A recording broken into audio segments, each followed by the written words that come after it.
You spent hours scripting, shooting, editing.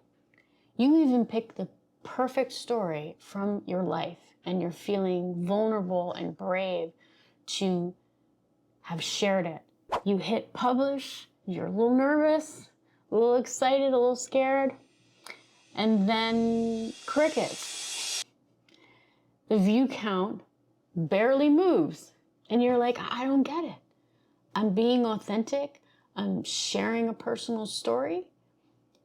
Maybe I'm just not interesting enough, which I very much relate to because I'm someone who can create a really interesting character, but being an interesting character is definitely awkward for me. I am a behind the scenes person, so this is definitely the only times that I've really stepped in front of the camera, I was playing a character. So I still wasn't being myself. This is me being myself, and it's very uncomfortable. Here's the truth.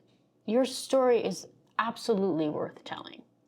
The problem is not in the story, it's how you're telling it. Today, we are talking about the thing that I will bet you're missing in your storytelling: emotional stakes. Hi, I'm Daryn. I am a creator and producer who got her start right here on YouTube and built a six-figure content business. Now I want to help creators and coaches and entrepreneurs like you become strategic storytellers so you can build a brand that people want to binge. There are two ways that we tell personal stories here on YouTube. We either create a video that's all about our personal story, or we tell personal stories as examples within a video. Really, the main difference is length. They both follow similar principles. Most of us make one fundamental mistake when we're telling a personal story. We think of the story as a sequence of events, and sometimes that means we get lost in the details. This happened, and this happened, and this happened, and this happened, and this was the result. And this is because life is complicated. There's a lot of nuances and a lot of things that happen. And if we're telling a story sequentially like that, sometimes it gets a little scattered and we lose the viewer. That's why when you're watching a TV show, they cut. They cut between scenes. They cut all the gook out of it, right? They only have the moments that are important because people don't really connect with information. They connect with emotion. They don't really register data points. They register how it made them feel. So what is this magical thing called emotional stakes? At the core of every good story is struggle. It's not about what happens, but what was at risk for the person it was happening to. What did they stand to gain or lose on an emotional level? That's what we care about. Your audience doesn't need the reporting of facts. They need to see themselves in your story. So how do we fix this? Well, I've got 4 shifts that you can make to bring emotional stakes into your content. First, you want to find the emotional core before you even start filming. Before you even hit record, while you're still in the planning stage and the scripting stage, you need to think about what is the universal human emotion at the center of your video. Is it overcoming self-doubt? Is it the fear of failure? Is it the feeling of being an outsider? In this video, the universal feeling is the fear of not being noticed, of not being valued. That is a universal feeling that most of us, if not all of us, can relate to. Every powerful story boils down to a universal feeling. So don't start with the events, start with that feeling.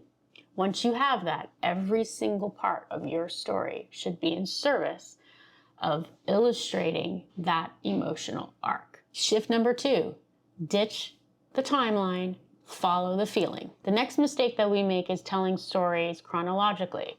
First this happened, then this happened, then this happened. That is the fastest way to bore someone.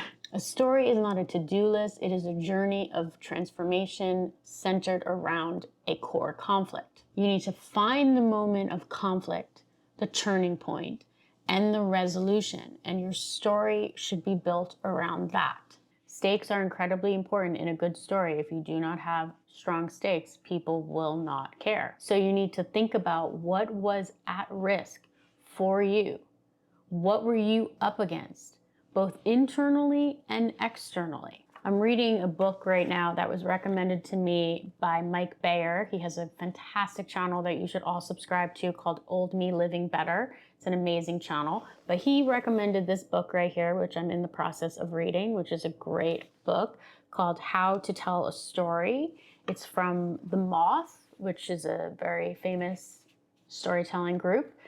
And there's a bunch of things that I have flagged in this book that I thought were really interesting. Sorry, I'm going to be looking at this, but one of the things here is that stakes are defined by you, the teller, not your mother, not your brother, your sister, or your friend. It says here, some stakes seem universal. I do not want to fall off the edge of this terrifying cliff. It's pretty universal. But all stakes are personal. The important thing here is for the people that feel like your life is not interesting, the stakes don't have to be outrageous. The story can be a small moment. A lot of the best stories are small moments and small transformations, but the stakes have to matter to you. So let's say you want to make a video about wanting to be a better public speaker. You could make a video that's want to get better at public speaking. Well, I did, so I signed up for a public speaking course. The first week, I was super awkward. I was pretty terrible. The second week, I got a little bit better. The third week, I figured this thing out. And by the fourth week, I was able to give a speech. Wah wah. No, did you feel anything?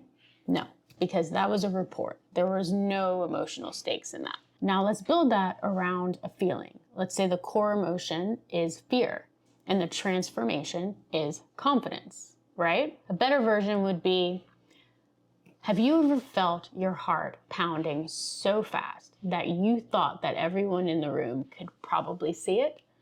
Your hands were sticky with sweat. Well, that was me. I was standing in front of a room of 100 people waiting for me to speak, but my mind went blank, and all that I wanted to do was run. But I didn't run. I gave the best speech of my life. And now I'm going to tell you what I shifted in my mind to do that. You see the difference? We started at the peak emotional moment, right? To hook people within the story with the emotion.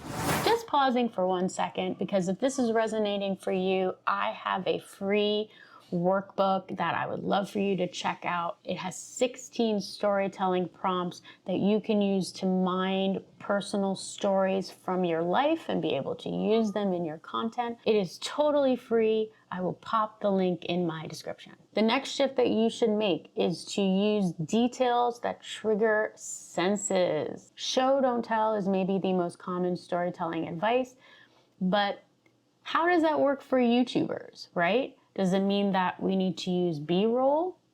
How does it work? What it really means is using specific sensory details that allow the audience to step into the scene with you. Our brains are actually hardwired to respond to sensory inputs.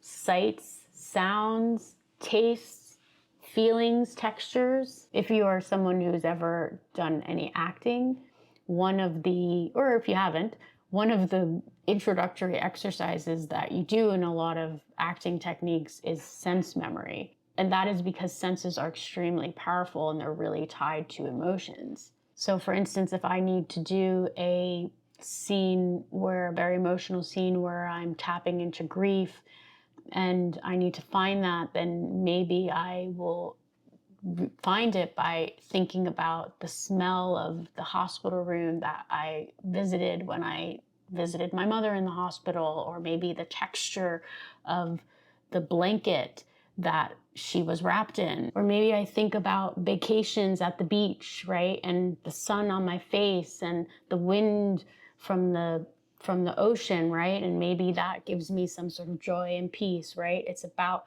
using sensory experiences to tap into an emotion, because senses are very, very powerful. When you use these details, you are not just describing a scene, but you are activating the audience's own experiences so that they feel like they are right there with you.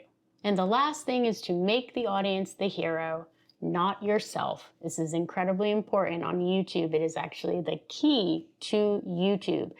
The viewer is the hero. You, if you are a coach, you are the guide. So your story is about the lesson and the transformation that you made that they can see themselves in. The most powerful stories are the stories where the storyteller is vulnerable. Vulnerability is not a weakness, it is human and is what connects us to each other. So it's important when you share your stories to admit when you're scared, to talk about when you failed, to share in the moments or share the moments when you just wanted to give up. When you share your struggles like this, you're telling your viewer, I see you, I get you, I totally get you because I've been there too. It shows them that if you could overcome those challenges, then they could overcome them too. So it's really, really important that there is a personal lesson for them. Your vulnerability actually gives them license to also be vulnerable. And your transformation gives them the roadmap for their transformation. So if you feel like your stories have been falling flat, it's not because your life is boring. It's not because you're not interesting. It's because you haven't been telling your story the right way. Now, if you want more help structuring your story, I have 2 ways that I can help. One, you can join my free community on School. It is called the Storytelling Room. There's a whole bunch of free templates and tools and videos, and also a really great community of other creators that are really focused on storytelling. I also offer one-on-one coaching, so if that is something that is interesting to you, you can get more information at the link in my description. So I hope to see you in the storytelling room or in a one-on-one consultation. Until next time, keep creating and keep thinking like a showrunner.